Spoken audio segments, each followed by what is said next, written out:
Hey, what up? It's your boy Brian Cox, man. I'm here on the BTM show joining my boy Tutan, my boy Takeo. BTM is not a sex show.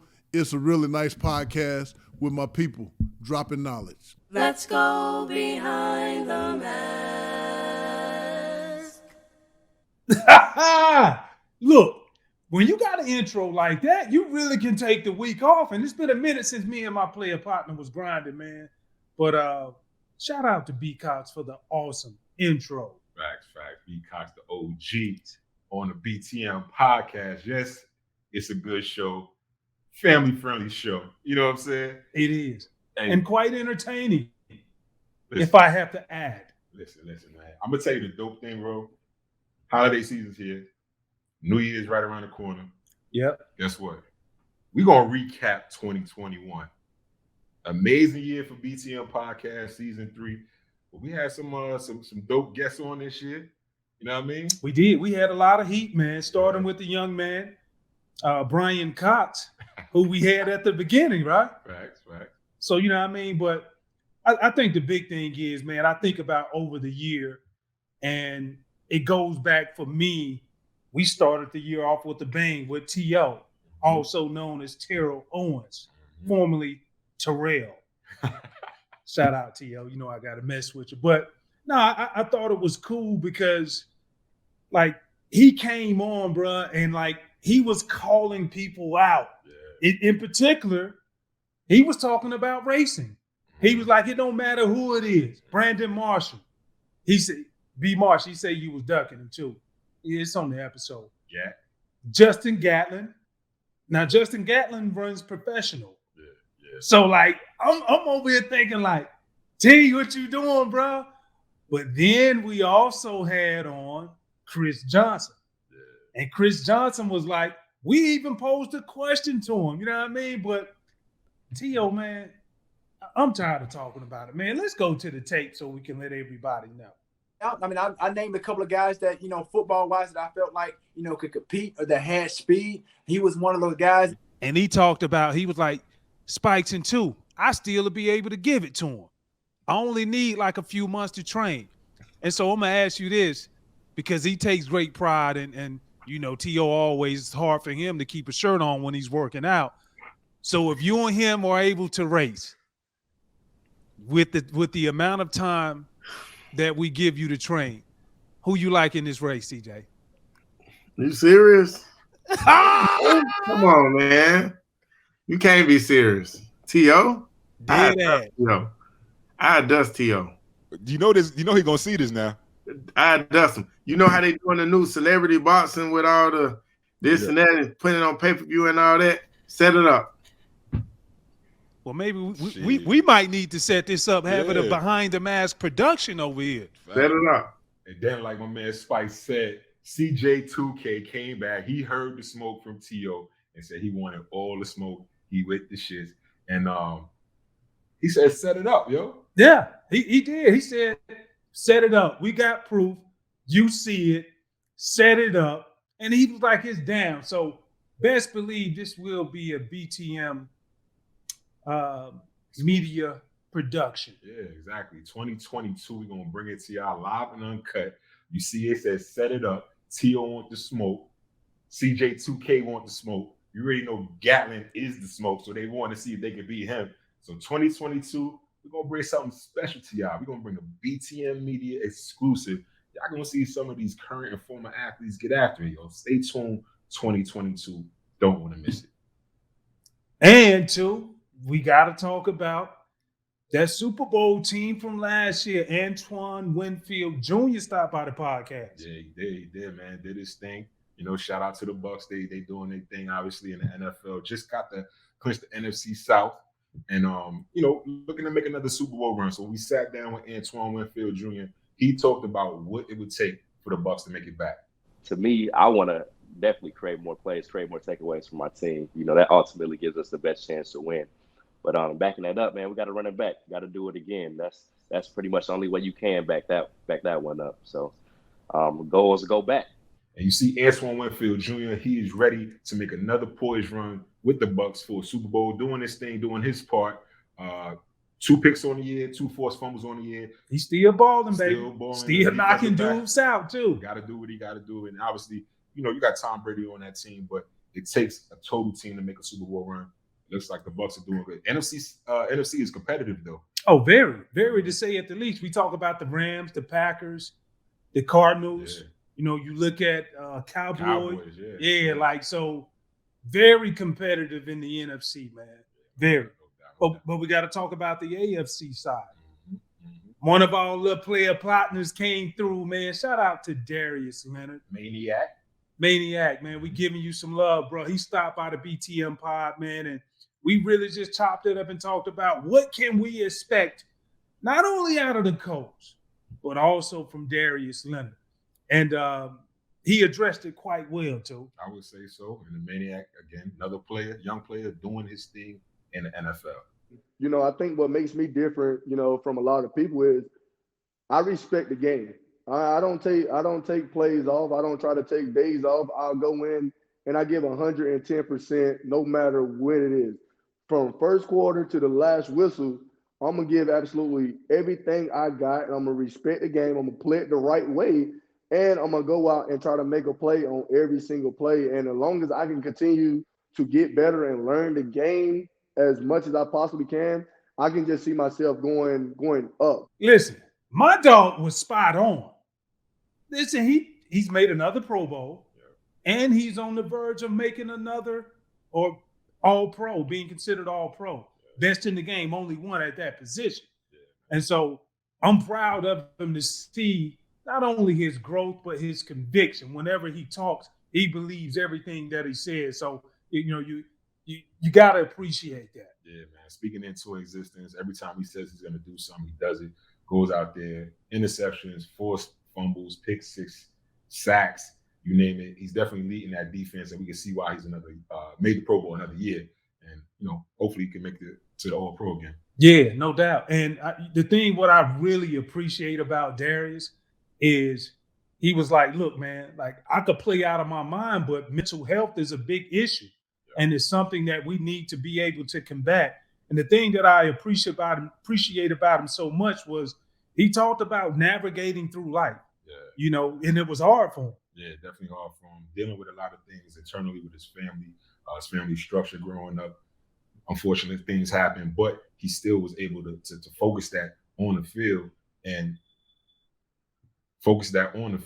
And I think one of the surprising things that came up, because it's a topic that's so taboo, mental health came up quite a bit during this 2021 year, man. It did. And one thing that I really can appreciate about what we do on the Behind the Mask podcast, I mean, we know a lot. Don't get it twisted. But in the event, if we don't know, we reach out to an expert. And that's the reason why we brought on Dr. Inyaka Nilamti. She's the VP of Wellness and Clinical Service from the National Football League. And I really love her perspective, too, of when she was talking about why is it important, not only to the, I wouldn't say consumers, but to the people who are in need, but why it's important from a corporation standpoint in order to reach back out to the community and also to the workers. We really have to do a better job of demystifying and educating people about what therapy looks like, right? So you know, I like to say, I got a couch in my office, but you don't have to lay on it, right? And so I think that there's a lack of understanding of what does it mean to be in therapy. You know, being able to, I actually had a conversation with a player who asked the very same question. I said, you know, therapy is the conversation that we're having right now. Right. And so it's not, you know, it's not me sort of trying to peer into your brain and, you know, overanalyze things. It's really engaging in a dialogue and with someone who is objective, someone who doesn't have, you know, is neutral and can sort of take that objective perspective and give you back what you just said to them. Right. And help you sort through some of those things. So I do think part of it is helping to demystify and educate people about what does it look like to use the resources. I think one of the cool things is to look at as a follow-up, Hall of Famer Brian Dawkins came on the BTM pod for the 100th episode. And we actually brought it up to him. Like, B-Dog, you addressed it at your Hall of Fame speech. Go into more detail so we really can figure out what's going on and what's going on behind the mask. I was going to be hopefully moving you, not physically once again, but moving you with words, by the emotions behind them, the real that was coming out of my heart to whomever needed that. And I received so many DMs from people, man, that will go into detail of some of the things that they were planning for themselves. That speech helped bless them to go speak to somebody, to do things differently, to know that there is an option, there is another way to do it. Spikes, you're talking about B-Dog Hall of Famers. We had a couple of players on the BTM podcast in 2021 also that are nominated for the Hall of Fame this year. My former teammate, Fred Taylor. Yep. Franchise. Your former teammate, Willie Anderson. Big Stu, man. Big Stu, man. 2 great episodes also. And I think what I got out of it was knowing what it takes to have a stellar career, to be thought of as a potential Hall of Famer. You know it. We talk about this all the time. You're more than deserving. But these guys are more than deserving as well. And they broke it down. What does it feel like? And do they feel like they should actually be in the Hall of Fame? I think I deserve to be in there based on my numbers itself. And hopefully at some point when they do a deep dive and they say, all right, this is the defenses that this guy faced. These are his numbers. Let's not look at the Pro Bowls because the Pro Bowl is a joke nowadays. So that criteria has to go away at some point, I think. But I think that my numbers are solid. You look at the fact that Jacksonville was an expansion team. A lot of other things too. But it's a sad situation where you got to politic. The team's got to get behind you.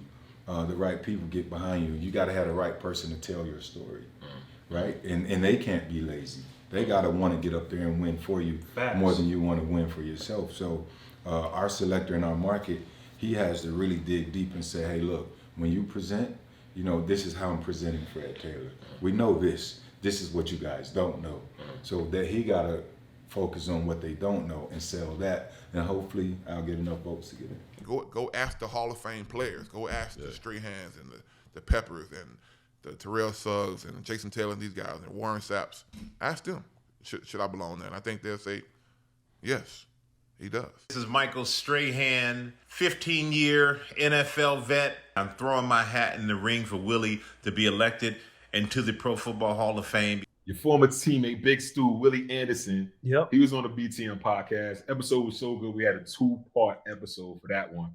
But one of the things I remember from that episode was he talked about when you left the Bengals, went on to the Buffalo Bills, and then y'all faced each other.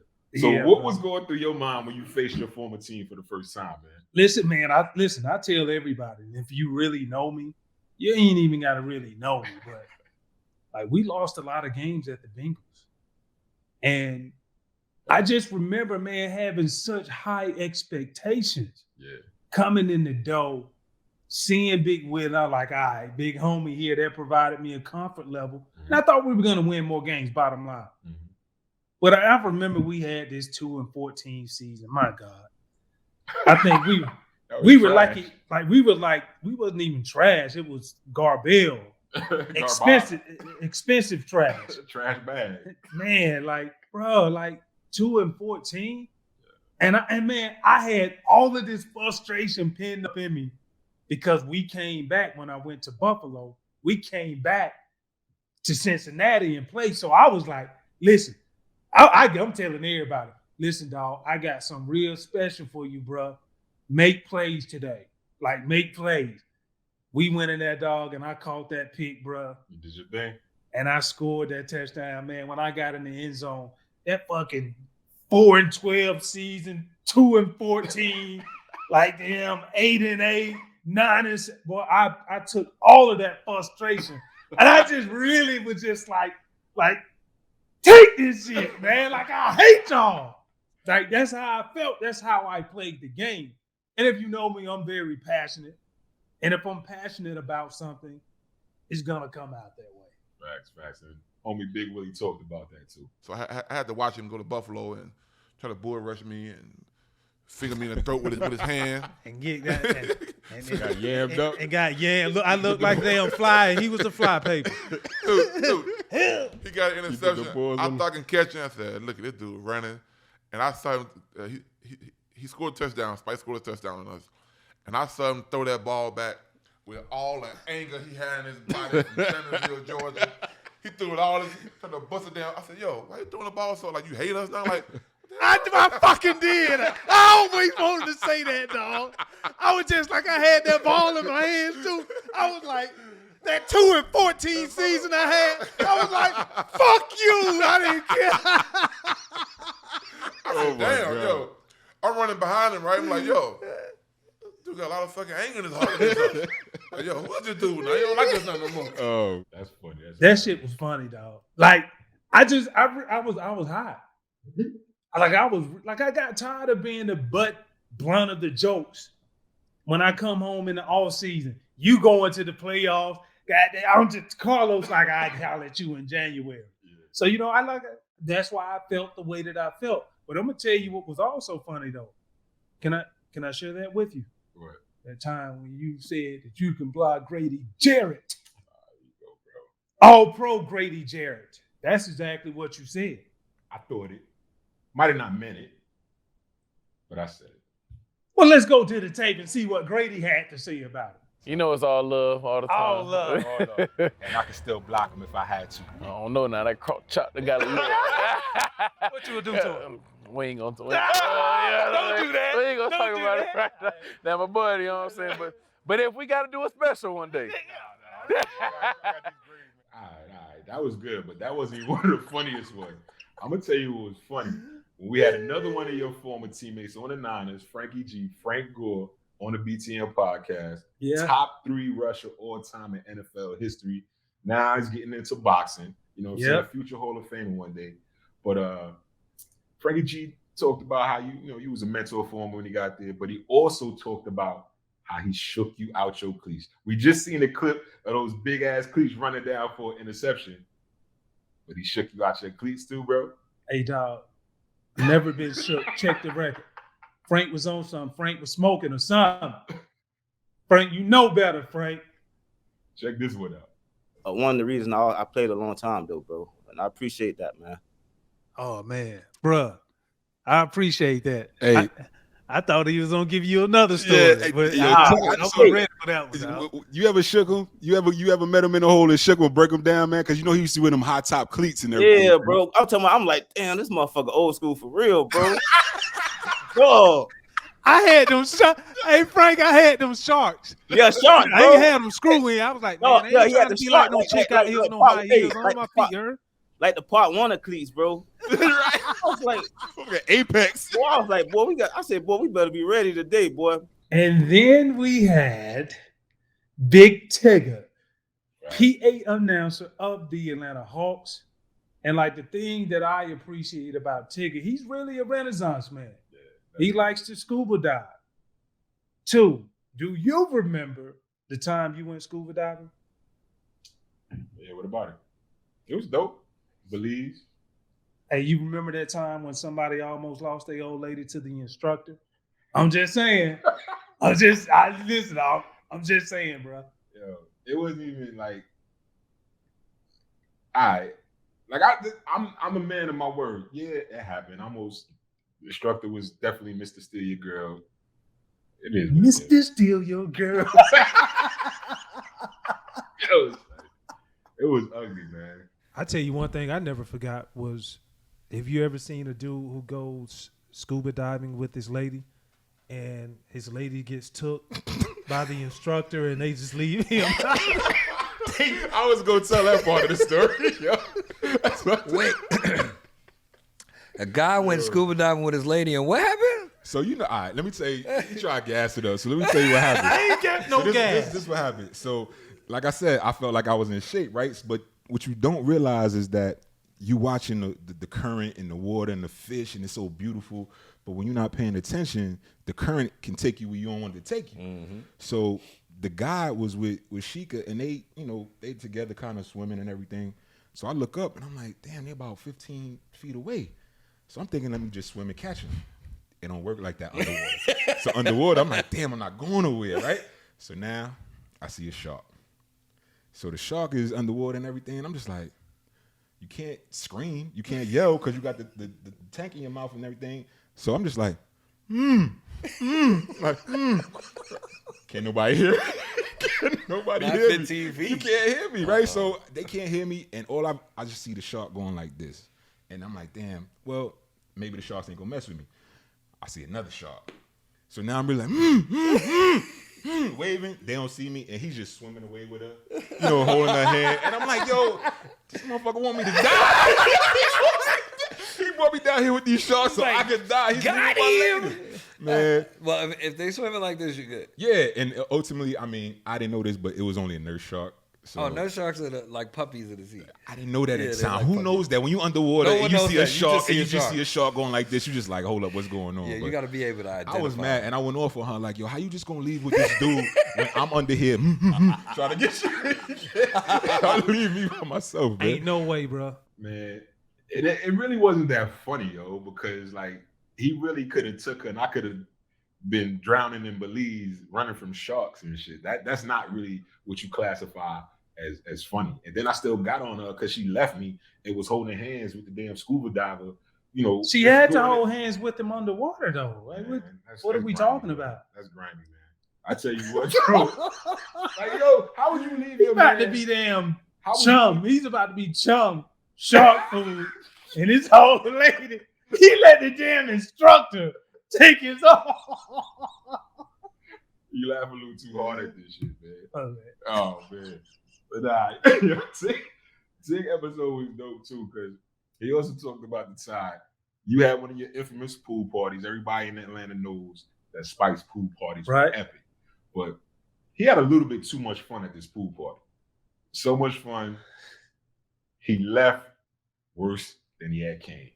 You remember this one time I found somebody, like one of my favorite athletes of all time, Bo Jackson. And I walked into my laundry room and I found one Bo Jackson shoe.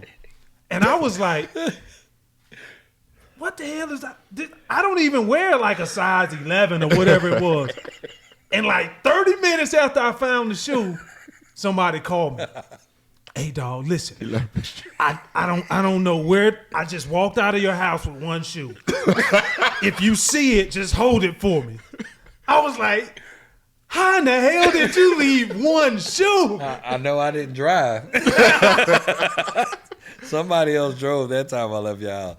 That's the only thing I could really add it up to. But I literally got home and got out the car and was like, hey man, somebody got my shoe. They was like, what you mean? I was like, I only got. It was like, you had to leave it up there. That's when I hit you like that. And he was like, and then here's the funny part. A year and a half went by. Yeah. Because I missed the next pool party. That was one of the pool parties I missed the next summer. So from a year from the pool party to the next pool party, and then maybe 3, 4, 5 months later, I finally get the shoe back. I done bought another pair. I had to, though. I love those Bo jackets. The Tiffany joints, they was mean. No, they was cold. Cold-blooded, bro. Bruh, like, I've seen a lot of things left at the house from a pool party. I was left one year. Yeah, you was left. Didn't realize it until 2 days after that. Man was in a coma upstairs. All right. You went to the Hawks game and left me. I do remember that, dog. But no. But like one of the like two always keep it 100. But this next guest we about to talk about, he definitely keeps it 100. Man, none other than Brian Cox. Dog, he was so transparent, my dog. Like 100% of the time. Hey, have you ever got into it with somebody on the field and then felt like, you know what, after the game, I'm going to see him? But not only that, did you really go see him or did you leave it on the field? Now, the furthest I've ever taken it was to the locker room and still in, you walk down the same locker room. But outside of that, once we separated, it was over. Yeah. But this case coming up, this is going to blow your mind, man. Listen, tune in, tap in. People don't realize is, like, I wasn't fighting on the field with the cameras and all that shit. I go to people's bus after the game. Ain't no cameras out here, dog. Let's get it. What you want? Ain't no cell phones with the cameras back then either. Right. I go sit on the fence by people's cars. Like, what's up? You said you want to do something. I remember I was in Indianapolis. I was playing against the Colts, and I was with the Dolphins, and they had a center by the name of Kurt Loudermilk. He was a prick. He was an asshole if you ever seen him. The guy used to wear, like, the fingers cut out in his gloves, and he let his fingernails grow, and he tried to dig in your eyes. He was outside one day. Me and him got into it in the game. He was outside with his daughter. He was holding his daughter. I took a swing at him while he had his daughter in his hand, while he was walking to his car. I was like, dude, if we gonna do it, let's do it. I mean, I ain't bought all that old fake stuff and all that old, funny stuff. Let's go. Same thing when I got into it with who's the linebacker? Joey Porter. I went and sat on. I went and sat on Joey's old school, and him, his wife, and his kids come walking out. I said, "We got a problem, or we gonna fix smoking a cigar, sitting on his old school. Like, what we gonna do?" Yo, I told you this dude keeps it a buck 1,000% of the time, too. Yeah, man, ain't nothing like it, bro. Like when he told us that story, bro, I couldn't help but laugh. I'm just like, oh, bro, you really going out there. And like I said, you see why people fear B. Cox, because it wasn't just intimidating on the field, but it was intimidating off the field at the same time. So imagine you try to, on the road, you about to get back on the bus and go back to home, go, get on the airplane, or if he visiting, what you gonna do with somebody sitting on your car by the time you come out and you with your old lady? You know what you need to do when you see somebody sitting on your car like that? What? You cut a file. Cut a file? You cut a file, like B. Cox said. And if you didn't see that episode, you make sure you go back, not only check out his, but all of them, but in particular, this one. So I want to ask you, what will be the legacy of the great LAILA Ali? It's funny. I don't consider myself great, but I'll take that.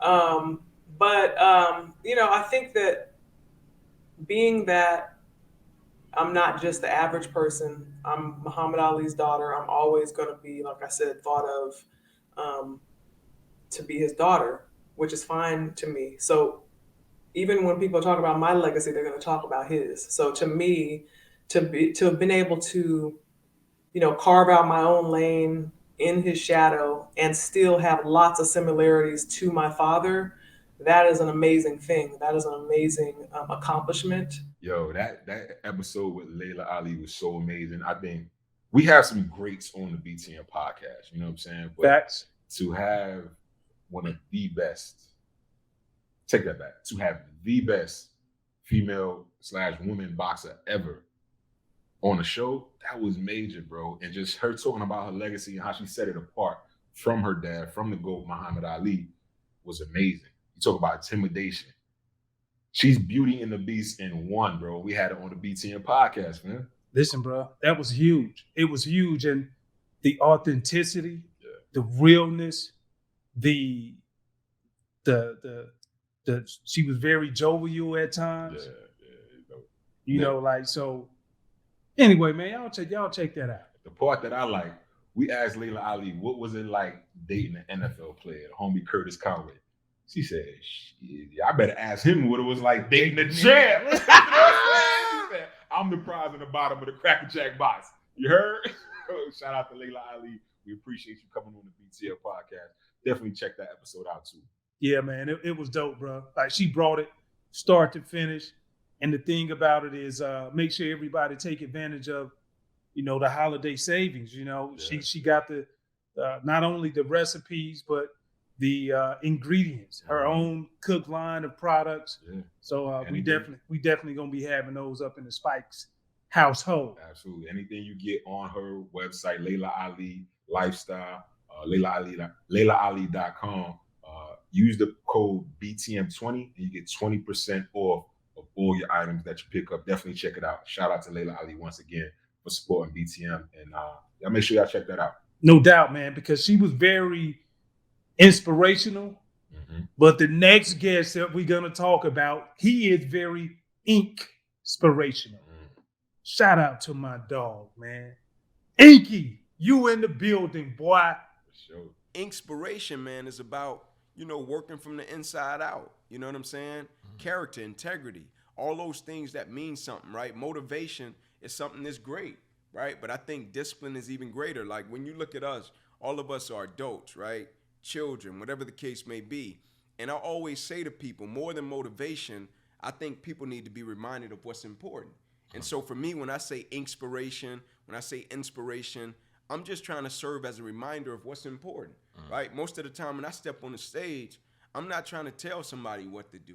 I'm not trying to tell somebody how to live their life. Nah, bro, you gonna do that, right? What I'm trying to do is serve as a reminder of what's important. So when I walk out of the room, the cat's like, man, I didn't think about that. Or man, I might do need to be more grateful in that area and aspect of my life.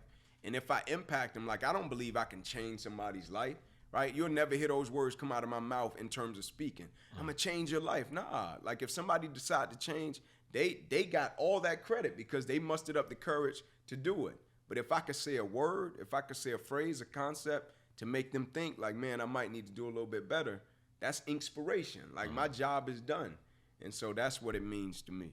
Bruh, I gotta say it. Inky Johnson's episode was super dope. Very inspirational. Right. Inky, I really like that too. Just want to be real with you, man. But like he brings a lot to the table. Like every day, like one of the things that I look forward to is receiving his inspirational quotes at the beginning of the week or every Monday. So Ink, shout out to you for that, bro. Most definitely. Make sure y'all check out his podcast also, Serendipity with Inky Johnson. Check that out. You know what I mean? You can find that on all your favorite podcast platforms. But Spikes, man, these were just some of the incredible guests we had in 2021.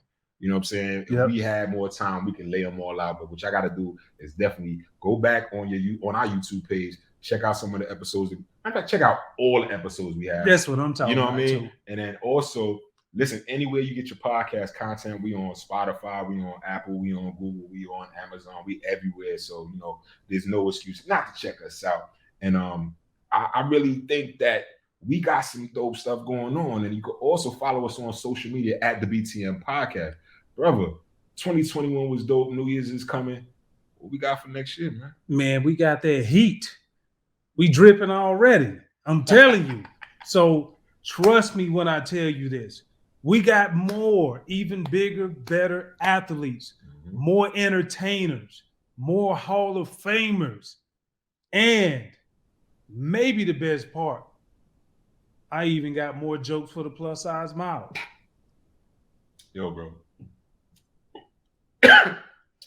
Why you gotta bring me into the fray? I thought you was giving some real spill to the audience here. I thought when we decided to work with each other, I thought it was gonna be Tutan, but I hear this, you know, the plus size model, this alter ego that he has going on. So man, make sure y'all stay tuned because we gonna give it to you. We dropping an episode every week.